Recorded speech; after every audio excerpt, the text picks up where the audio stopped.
Our people are a river people. Historically, they lived from the water. When we found out the mercury was in the water, it had a really devastating effect in our community. That's the thing, that not only are you destroying something beautiful and sacred and important and rare in a region that's already been desecrated for so long, you're doing it for antiquated technology and you don't need to. And that's the most painful injustice. There's no sockeye in my freezer. There's no sockeye in our smokehouses. There's no sockeye in the pressure cookers to jar them for the winter because we didn't fish.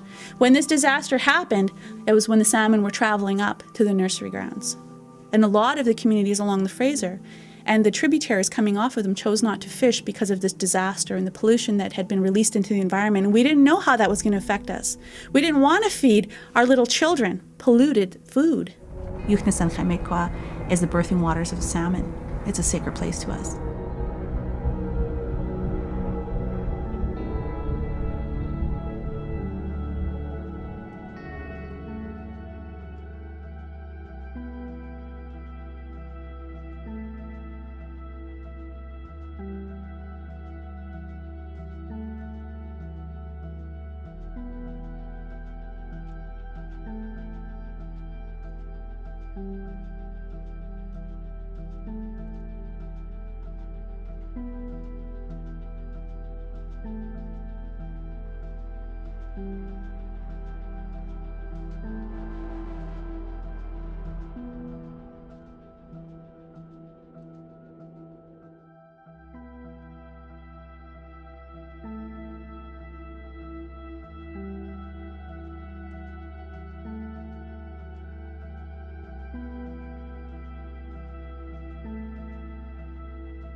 The kids were so excited to be there. It was just the perfect day.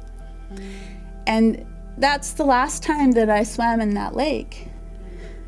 And that will be the last time that I'll ever swim in that lake.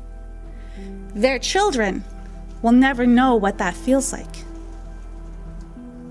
This is the inheritance that we've left them. It moves like an ocean. It's a living system. It's alive. It's not just a body of water. It's alive. This is more than just protein on a plate. It's more than just fish on a plate and deer on a plate. Well, just switch it out with, chicken or pork or beef or whatever it is, It's more than that. It's it's the relationships. Like when you stop fishing, and you stop fishing for a long time, well, maybe you start forgetting when you're supposed to fish for that particular fish.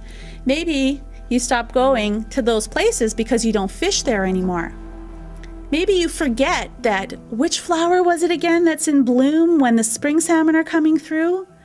Was it the wild rose or was it the Saskatoon? I can't remember. What was the name for that again? I don't remember. We haven't done it in so long. These things start to get erased systematically from our vocabulary, from our memories, from our body. We're not eating it anymore.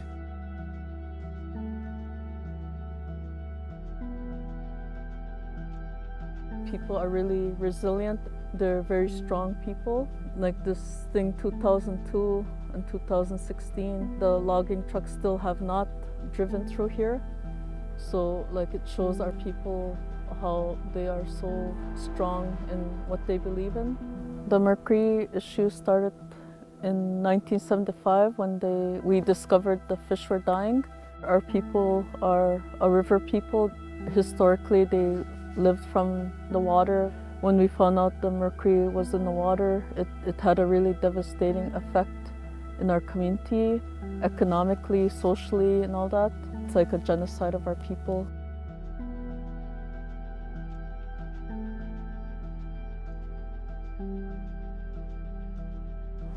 That's the thing, that not only are you destroying something beautiful and sacred and important and rare in a region that's already been desecrated for so long, you're doing it for antiquated technology and you don't need to. And that's the most painful injustice, because my people had to sacrifice already for this country, And now we're being asked to sacrifice for nothing at all. And that's the epitome of injustice. That is the very definition of unjust action. And they hide behind marketing and say it's a green project. And if anybody who does the research, I'm sure we can present a lot of links, you guys can get the information that this dam and this type of technology is antiquated. There's a reason there's massive methyl mercury contamination in that river is because of the giant reservoir 80 kilometers that way. The reason there's no caribou in this territory is because that giant dam built in the 60s created a giant lake that they couldn't cross. And because they couldn't cross the lake, they couldn't get to their calving grounds. And all the caribou started dying, which is why my family, my ancestors stopped hunting caribou in the 70s. My grandfather started that in 1974 because we recognized what the Crown had done to this land with hydro technology. And we were trying to save the last few little bits